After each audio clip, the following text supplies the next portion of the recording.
আচ্ছা, এর আগের পার্টে আমি তোমার এসএসসি জিডিতে আসার মানে কোন কোন শিফটে যে অঙ্কগুলো এসেছিলো সেটা 1 থেকে 4 পর্যন্ত করেছি। আমার ভিডিও আপলোড করা আছে, তোমার প্লেলিস্ট করা আছে ইউটিউবে, পার্ট 1টা দেখে নিও।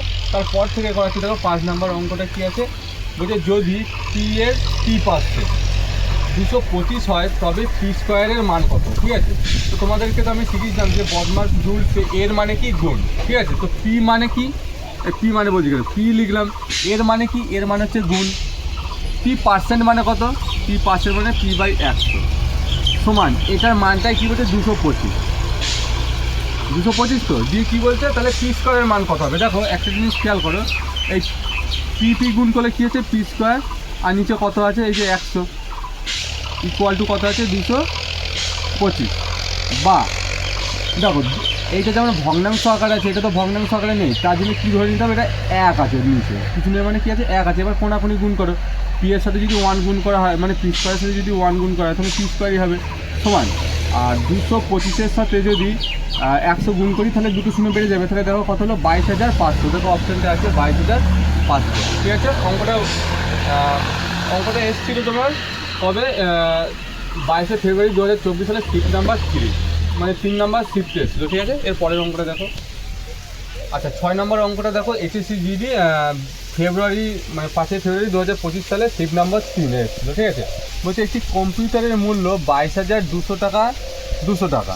ঠিক আছে, এখানে একটা পূর্ণচ্ছেদ হবে মানে দাঁড়িয়ে হবে 25% কম, মানে 25% কমানোর পর কম্পিউটারের মূল্য কত হবে, মানে দাম ছিল কত 22,200 টাকা, সেই টাকাটা থেকে 25% কমিয়েছে, দিয়ে বলছে কম্পিউটারের মূল্য কত হবে। ঠিক আছে, দেখো আমার টোটাল টাকা কত ছিল 22,200 টাকা, ইন্টু দেবো কেন, মানে এই টাকাটা থেকেই তো আমার 25%টা কমানো হয়েছে। তার মানে আমরা বলি না যে টাকার পয়সার ভগ্নাংশের এরকম লাস্টে যদি এর থাকে তাহলে কী দেবো আমরা, গুণ। এর কথার অর্থ হচ্ছে গুণ। তাহলে 22,200-র 25% কমানো মানে কত, 100-র মধ্যে কত কমেছে তাহলে 75। 25% মানে কত হবে, মানে 75/100। এবার 0 কেটে দাও, এই দুটো শূন্য চলে গেলো, তাহলে কত থাকলো 222 × 75। 222-কে 75 দিয়ে গুণ করে দেখো কত হচ্ছে, 222-কে 75 দিয়ে যদি গুণ করে তাহলে কত হচ্ছে 5 × 10 শূন্য, হাতেগুলো 1, 5 × 10 আর 1 11, হাতেগুলো 1, 5 × 10 আর 1 11 গুণ 7 দিয়ে যদি গুণ করো 7 × 2 = 14, হাতেগুলো 1, 7 × 14 আর 1 15, 5 হাতেগুলো 1, 7 × 2 = 14 আর 1 15, যোগ করে দাও 0 5 6 6 1, মানে 16,650। অপশানটা কই, এই যে 16,650। ঠিক আছে, এর পরের অঙ্কটা দেখো।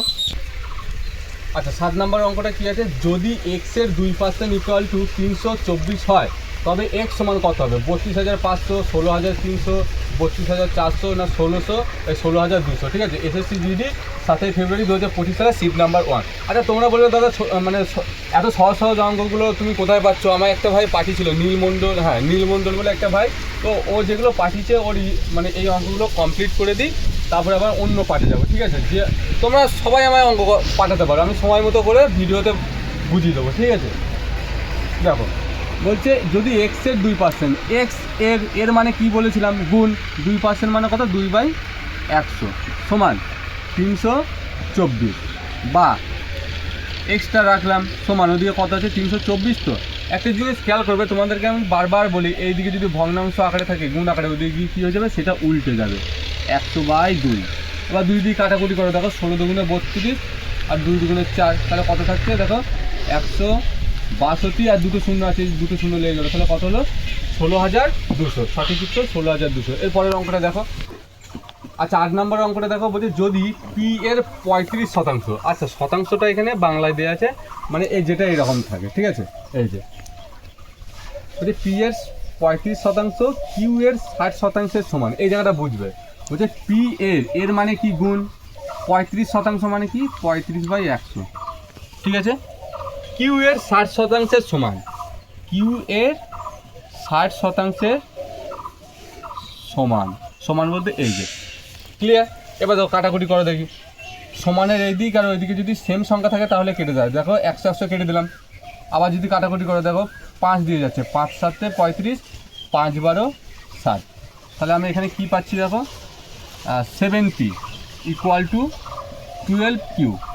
আগে তো সংখ্যায় লেখে তারপরে চলরাশিগুলো লিখতে হয়। এবার দেখো পি বাই এদিকে কিউটা কী আকারে আছে, গুণ আকারে, এদিকে আসলে কি ভাগ আকারে হয়ে যাবে, সমান এদিকে 12 ছিল 12 লিখলাম, এদিকে পি এর সাথে 7টা কী আকারে আছে, গুণ আকারে, এদিকে এসে ভাগ আকারে। অনেকগুলো ভুল করে কী করবে 7/12 করে দেবে, ঠিক আছে।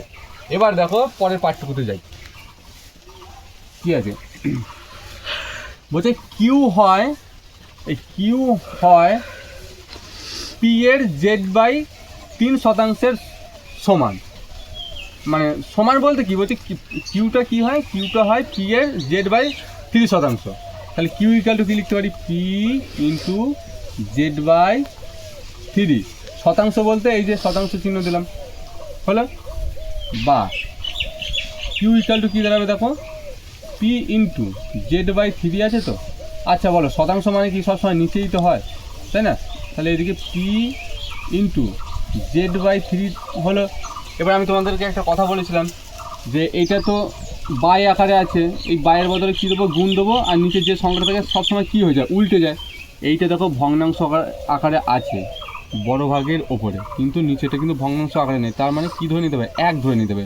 তাহলে এটা উল্টে যায়, ভাগের বদলে গুণ দিলাম, আর ওটা কী হবে 1/100, ব্যাস। তাহলে পি ইন্টু z/3 ইন্টু 100, এখানে উত্তর শেষ হয়নি। দেখো আমার কার মান জানতে চেয়েছে, বলছে জেডের মান কী হবে, তাই না?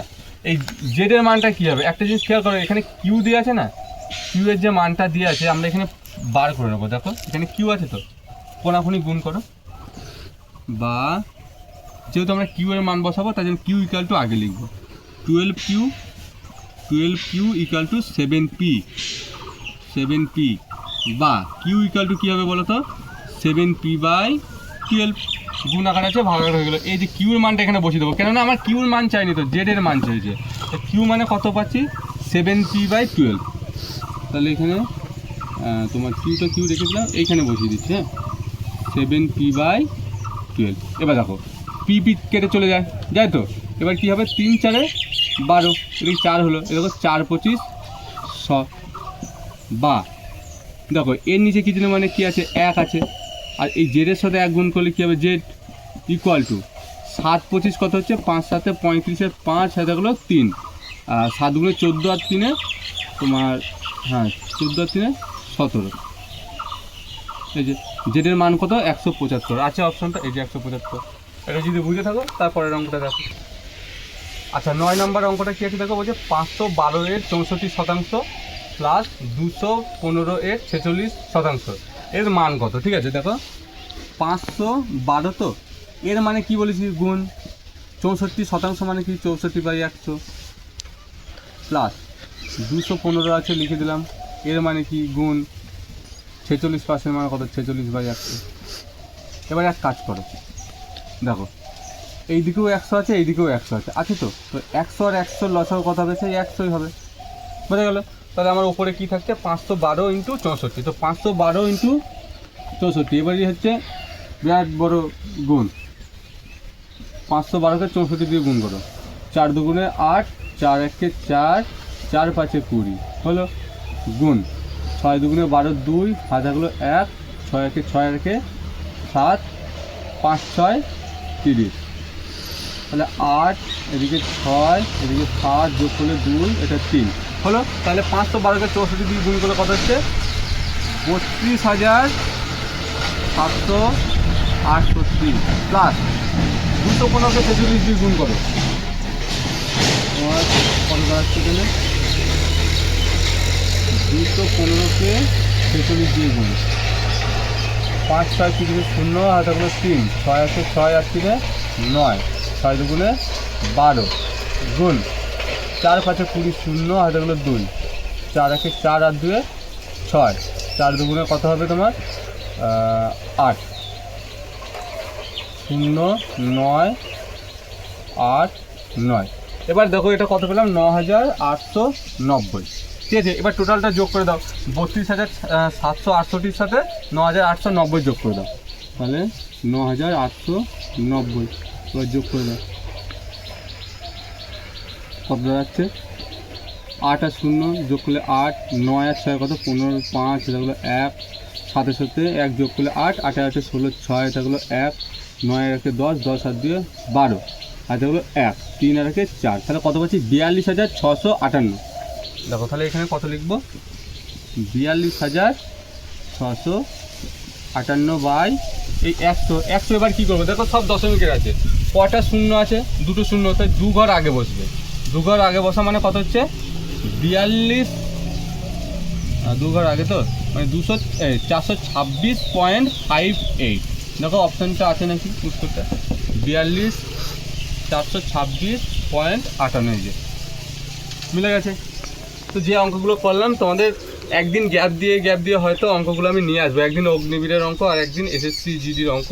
তো ভিডিওতে যদি অঙ্কগুলো তোমরা বুঝতে পারো, শুধু অঙ্ক দেখলেই হবে না, কমেন্ট করে জানাবে দাদা বুঝতে পারলে কি মানে পারলে না, আর যদি বুঝে থাকো বন্ধুদের মধ্যে শেয়ার করবে, লাইক কমেন্ট শেয়ার করলে কী হবে না আরও যারা তোমাদের মতো পরীক্ষা দেবে তাদের কাছে ভিডিওগুলো পৌঁছাবে।